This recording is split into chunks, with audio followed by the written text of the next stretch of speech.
Geometry में angles के बीच के रिलेशन को समझने के लिए हमें पेयर ऑफ एंगल्स को पढ़ना होता है। तो हेलो बच्चों, मैं हूं पवन गुप्ता, लेकर आया हूं क्लास 9 का chapter number 6 lines and angle, जिसमें मैं आपको 180 डिग्री की जो रेखा होती है उसके बीच में बनने वाले जो कोण है उनके युग्मों को, उनके बीच के रिलेशन को समझाऊंगा और उस पर बनने वाले आधारित कुछ इंपॉर्टेंट प्रश्नों को एक एक करके आपको समझाने की कोशिश करूंगा। ठीक है, अब एक एक करके मैं आपको उसके कुछ अभिग्रहित होते हैं वो भी बताऊंगा। तो सबसे पहले आप लोग समझो कि कोणों के युग्म क्या होते हैं। ठीक है, जैसे मान लो कहीं पे एक प्लेन दिया हो बच्चों, ठीक है, एक प्लेन या एक रेखा दी हो और उसके बीच में कोई एंगल ऐसे बन रहा हो। ठीक है, अगर मैं आपसे बोलूं कि ये जो दोनों एंगल है थीटा और इसको भी मान लो अल्फा, ये दोनों का एंगल का सम 180 डिग्री है, तो क्या आप लोग इसको मानोगे? मानना तो है, क्योंकि मैं अभी इसके कुछ अभिग्रहित बताऊंगा जो ये सिद्ध कर देगा कि इनके बीच के जो एंगल्स होते हैं उन दोनों का सम क्या होता है, 180 डिग्री। तो सबसे पहले तो ये समझ लो कि यही कोणों के युग्म है। युग्म मतलब दो कोण एक साथ पेयर बन रहा है, किसका? एंगल्स का। और पेयर ऐसा बन रहा है कि उनका जो सम है वो 180 डिग्री हो जा रहा है। ठीक है, उसी पे आधारित प्रश्न रहेंगे जो मैं आपको कोणों के युग्म के बेस पर कुछ इंपॉर्टेंट प्रश्न रहेंगे वो मैं एक एक करके आप लोगों को सिखाऊंगा। ठीक है, वो कैसा भी हो सकता है, वो ऐसा भी हो सकता है। ठीक है, वो सीधा बिल्कुल ऐसे बेस पे भी हो सकता है, वो किसी भी टाइप से हो सकता है। वो जरूरी नहीं है कि ऐसा ही, वो कैसा भी हो सकता है, बस उनका सम कितना होना चाहिए, 180 डिग्री होना चाहिए। तो उसी पे मैं आपको बताता हूँ। अब जैसे ये देखो कि अभिग्रहित, यदि एक किरण एक रेखा पर खड़ी हो तो इस प्रकार बने दो आसन्न कोणों का योग 180 डिग्री होता है। तो ये शब्द जो आप लोग देख रहे हो जो लिखा है अभिग्रहित, इसका क्या मतलब होता है? तो आप लोग ने चैप्टर नंबर 5 में, अपनी क्लास 9th में चैप्टर नंबर 5 में ही पढ़ा था आपने, यूक्लिड्स वाले चैप्टर में, कि अभिग्रहित क्या होते हैं। ऐसी चीज जो यूनिवर्सल ट्रूथ है जिसको आप लोग नहीं बदल सकते और उस पर आप प्रश्न भी खड़े नहीं कर सकते। ठीक है, तो अभिग्रहित मतलब वो सच ही है, तभी उसको बोला गया है क्या? अभिग्रहित, है ना। यूक्लिड्स जो हमारे गणितज्ञ थे उन्होंने बताया था इसके बारे में। ठीक है, अब एक करके देखो कि क्या है पहला अभिग्रहित। यदि एक किरण एक रेखा पर खड़ी हो तो इस प्रकार बने दोनों आसन्न कोणों का योग 180 डिग्री होगा। यदि एक किरण किसी एक रेखा, ये रेखा है ए मान लो, बी मान लो, इस पर एक रेखा खड़ी है जिसको दे दो ओ और इसको दे दो सी। इस पे जो ये एंगल बनेंगे बच्चों, ये दोनों का सम जो रहेगा 180 डिग्री होगा। मान लो ये ए था, स्मॉल ए, और ये स्मॉल बी था, तो ए प्लस बी जो रहेगा, ये क्यूब जैसा दिख रहा है, अब हटा देते हैं, ए प्लस बी रहेगा वो हमेशा 180 डिग्री रहेगा। ठीक है, अब ये हो सकता है कि ए बड़ा हो, बी बड़ा हो, या फिर इन दोनों में से, ऐसा तो होगा ही कि इन दोनों में से कोई एक बड़ा हो या दोनों बराबर हो, है ना। ऐसा नहीं हो सकता कि दोनों छोटे हो। अगर दोनों छोटे रहेंगे तो ये 180 डिग्री का सम होगा ही नहीं। ठीक है ना, तो ए और बी दोनों का सम क्या है, 180 डिग्री है। तो जब भी 180 डिग्री होगा तो वो एक सीधी रेखा बनाती है, ऐसा हमारा अभिग्रहित कह रहा है। यदि एक किरण एक रेखा पर खड़ी हो इस प्रकार बने दोनों आसन्न कोणों का योग 180 डिग्री होगा। मतलब ये जो दोनों आसन्न इसलिए क्योंकि इनके बीच की ये रेखा जो है वो कॉमन है, इस एंगल के लिए भी, इस एंगल के लिए भी। इसके लिए बेस AO है और इसके लिए बेस OB है। तो ये जो OC लाइन देख रहे हो आप लोग, दोनों के लिए कॉमन है, इसलिए उसको आसन्न नाम दिया गया। ठीक है, तो जो दोनों का सम है वो हमेशा 180 डिग्री होगा, ये हमारा अभिग्रहित कहता है इस पार्ट का। ठीक है, तो ये उम्मीद है आप लोगों को समझ में भी आया होगा कि जब आसन्न कोण दोनों बराबर हो रेखा पर तो उसका जो सम होता है दोनों एंगल्स का वो हमेशा 180 डिग्री होता है। इसी के विपरीत एक और अभिग्रहित है कि यदि दो आसन्न कोणों का योग 180 है, इस बार याद रखना क्या बोला है कि अगर दो कोणों का मान पहले ही दे दिया कि ये थीटा है तो ये 180 डिग्री माइनस थीटा है। ठीक है, इन दोनों का जो सम है वो 180 है, तो ये फिक्स है कि ये जो ए ओ बी सी, इसमें ए बी जो है वो एक क्या है, लाइन है, एक रेखा है, रेखा है। ठीक है, एक रेखा है कि यदि दो आसन्न कोणों का योग 180 डिग्री है तो उनकी उभयनिष्ठ भुजाएं एक रेखा बनाती हैं। उभयनिष्ठ इसलिए बोला गया है क्योंकि AO और OB ये जो रेखा है ये हमेशा क्या रहेगी, एक क्या है, एक सीधी लाइन हो जाएगी। क्यों? क्योंकि ये जो दोनों एंगल्स हैं इनका सम कितना है, 180 डिग्री है। तो हम कह सकते हैं कि ये जो हमने पहले सविग्रहित पढ़ा जस्ट उसी के अपोजिट, उसमें बोला गया था कि एक सीधे लाइन पे कोई अगर आसन्न लाइन खींचोगे आप लोग तो उसके बीच के जो दोनों एंगल का सम 180 डिग्री आएगा। यहाँ कहा है कि दोनों एंगल्स का सम अगर 180 आता है तो ये एक सीधी रेखा हो गई। दोनों बात एक दूसरे के बस विपरीत है और कुछ नहीं है, और दोनों ही सही है। तो ये समझ गए अभिग्रहित। इसी पे आधारित कुछ प्रश्न बनते हैं, वो मैं एक एक करके आप लोगों को बताऊंगा। उम्मीद है आप लोगों को ये समझ में आए भी होगा। ठीक है, जैसे देख लो पहला प्रश्न क्या बन रहा है कि रेखा एक्स वाई और एम एन बिंदु ओ प्रतिच्छेद करती है। ठीक है, रेखा एक्स वाई और एम एन बिंदु ओ प्रतिच्छेद करती है। यदि पी ओ वाई 90 डिग्री और ए बी 2:3 है तो सी ज्ञात करें। अब यहाँ पर देखो ए बी का रेशियो हमें दे दिया है, तो यहाँ पर देखो a is equal to 2x और b is equal to 3x हो जाएगा। a is equal to 2x और b is equal to 3x हो जाएगा, क्योंकि a और b 2:3 में दिया गया है। अब आप लोगों को लगेगा कि सर आपने यहाँ x क्यों लिख दिया। बच्चों वो रेशो है, उसका मान कोई फिक्स नहीं है, बस जो भी इसका मान होगा वो 2:3 में होगा। अगर मान लो ये 6 होता है तो ये 9 हो जाएगा, अगर ये 12 होता है तो ये कितना होगा, 18 हो जाएगा। इसका मतलब इसका मान फिक्स नहीं है, तो हमें पता नहीं है, इसलिए हमने इसमें साथ में x लगा दिया कि 2 के गुणज में होगा a और 3 के गुणज में होगा b, इसलिए हमने इसमें क्या लगा दिया, x लगा दिया। समझ गए? तो एक्स वाई और एम एन बिंदु O प्रतिच्छेद करती है। यदि पी ओ वाई 90 डिग्री है और a और b 2:3 है तो c का मान ज्ञात करना है। हमें बताना क्या है, ये c का मान बताना है। हमें b का मान क्या दिया है, यहाँ पर देखो 3x, और a का मान क्या दिया है, a का मान दे दिया आपको 2x, और हमसे पूछ लिया है c। तो अब एक एक करके हम लोग सोल्व करते हैं।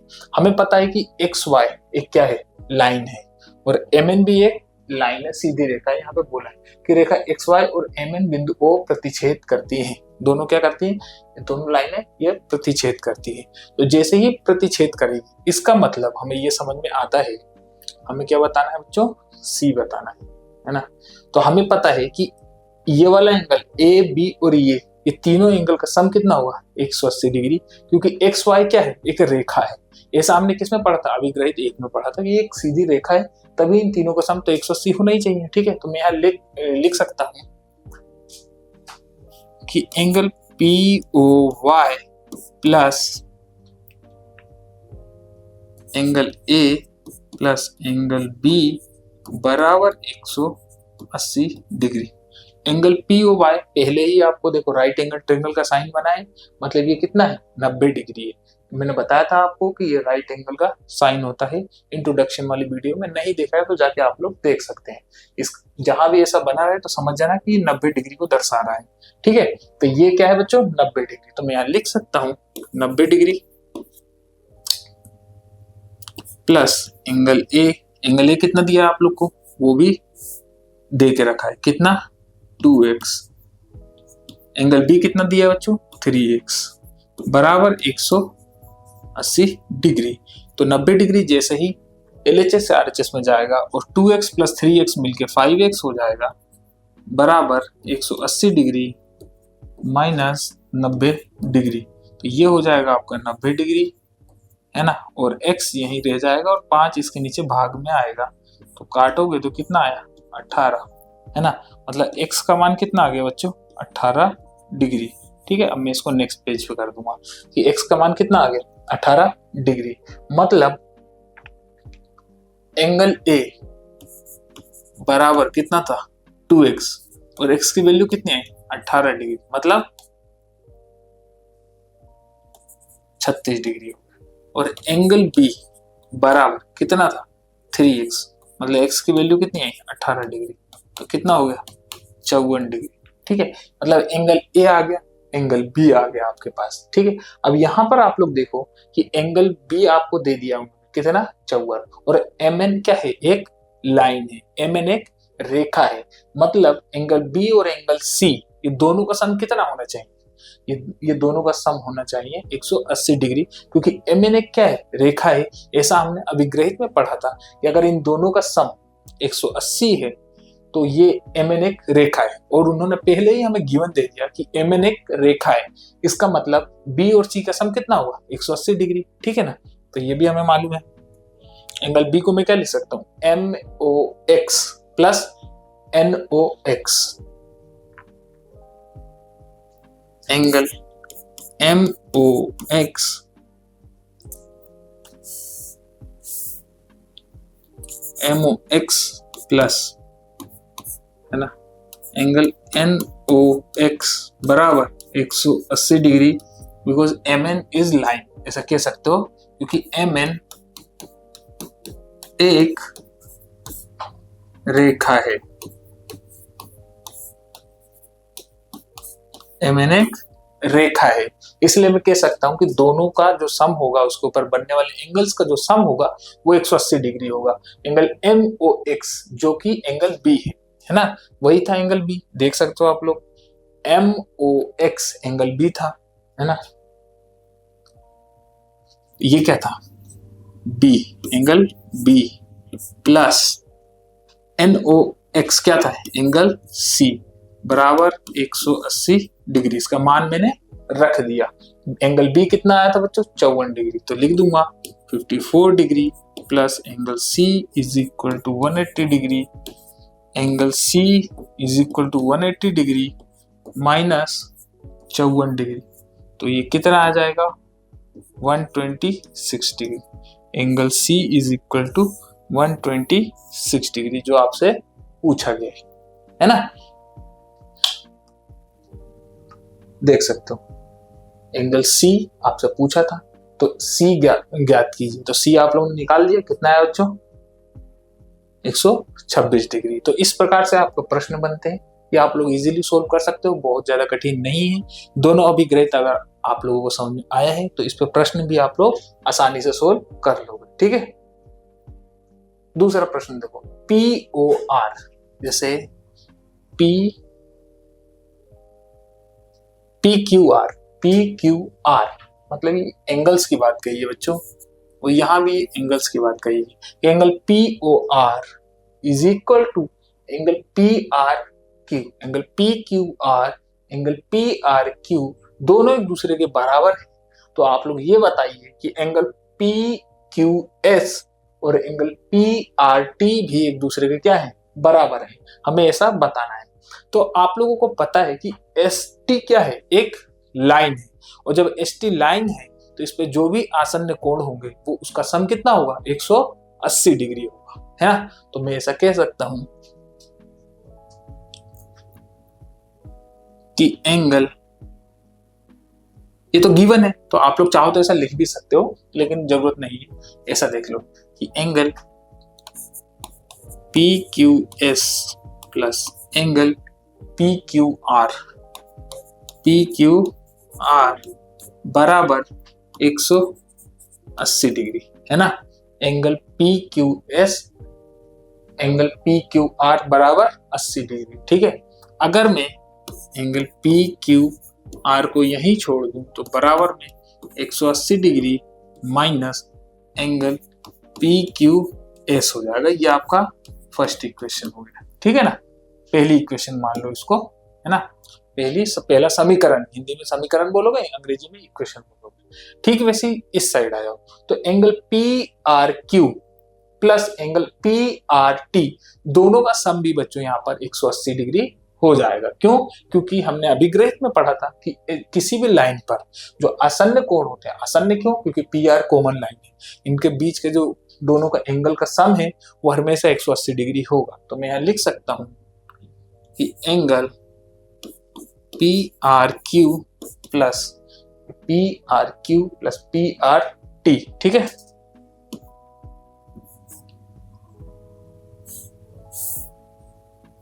एंगल पी आर टी बराबर 180 degree, angle P R Q बराबर 180 degree minus angle P R T, ठीक है। ये दोनों मैंने, ये हमारा कौन सा हो गया एंगल, ये हमारा सॉरी दूसरा भी समीकरण हो गया, पहला समीकरण और ये दूसरा समीकरण। अब मेरे से आप लोग ये बताओ कि हमें दिया है कि P R angle P Q R और angle P R Q. Next page पे ले लेता हूं, angle P Q R is equal to angle P Q R is equal to P R Q ऐसा दिया है। अब मैं पी आर क्यू के बजाय यहाँ पर उसके जो मान है मैं वो पुट कर देता हूं। तो इसका मान क्या है बच्चों, पी आर क्यू का 180 degree minus angle P Q S, 180 degree minus angle P Q S बराबर एंगल पी आर क्यू का भी मान आप लोग ऐसे ही पुट कर सकते हो। एंगल पी आर क्यू का मान 180 degree minus angle P R T, 180 degree minus angle P R T. ठीक है, यही था। अब मुझे आप लोग बताओ इसको कैसे सोल्व करोगे। आप लोग चाहो तो 180 डिग्री को इधर ले आओ, या फिर इस 180 डिग्री को इधर ले आओ, या फिर दोनों साइड देखो इधर भी पॉजिटिव है और इधर भी पॉजिटिव है, तो दोनों आराम से कैंसिल हो सकता है। और अगर ऐसे नहीं करना है तो ऐसे कर लो, 180 degree minus 180 degree minus angle P Q S बराबर minus angle P R T. ठीक है, ऐसा कर सकते हो। अब देखो एक प्लस में है और एक माइनस में, तो कैंसिल, बचा एंगल पी क्यू एस बराबर एंगल पी आर टी। ये भी माइनस में था तो माइनस से यहाँ माइनस में ये भी बचा था, cancel, angle P Q S बराबर एंगल पी आर टी। ये हमारा क्या हो गया, हैंस प्रूफ। ठीक है, हैंस प्रूफ हो गया आपका। ये प्रूफ करने के लिए आपसे बोला था कि प्रूफ करिए कि पी क्यू एस, यही है ना, P Q S P R T दोनों एक दूसरे के, पी आर टी दोनों एक दूसरे के बराबर हैं। तो देखो कितने इजी वे में हमने आपको करके बताया, जो कि दोनों जो आपने अभिग्रहित पढ़ा उसी पर आधारित है। बस थोड़ा थोड़ा आपको एक बार देखने की जरूरत है, दूसरी बार आप लोग खुद ही कर सकोगे। ठीक है, तो हमने बता दिया कि ये कैसे एक दूसरे के बराबर है ना। चलो अब एक और प्रश्न देखो कि यदि x प्लस वाई बराबर w प्लस जेड है तो सिद्ध कीजिए कि ए ओ बी एक रेखा है।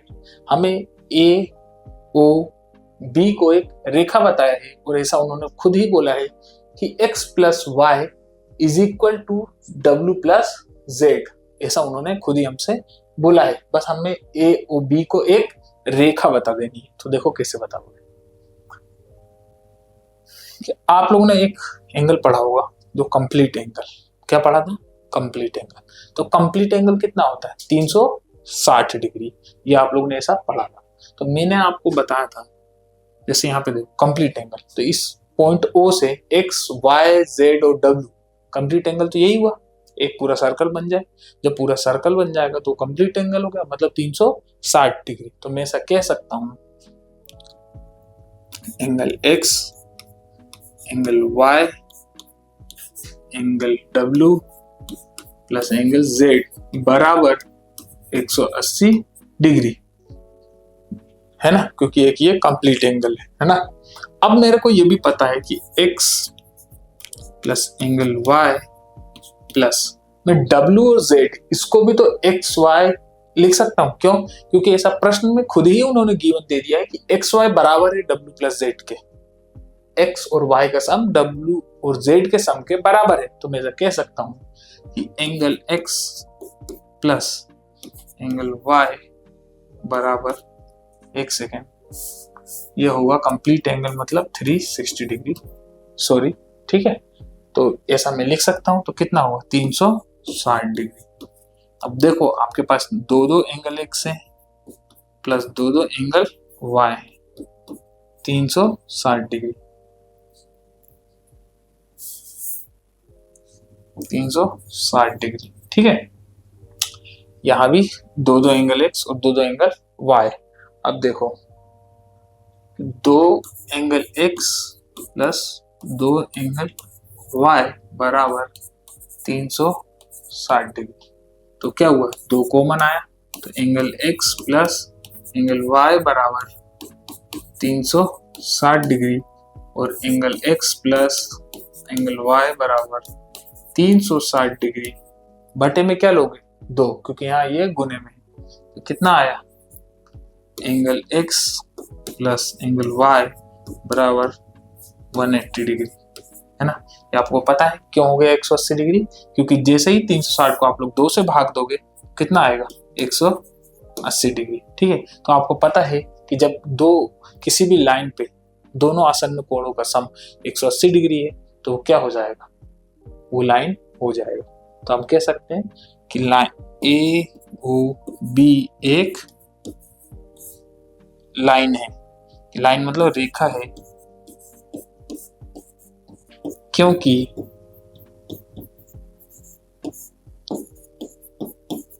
आसन्न कोणों का मान 180 डिग्री है।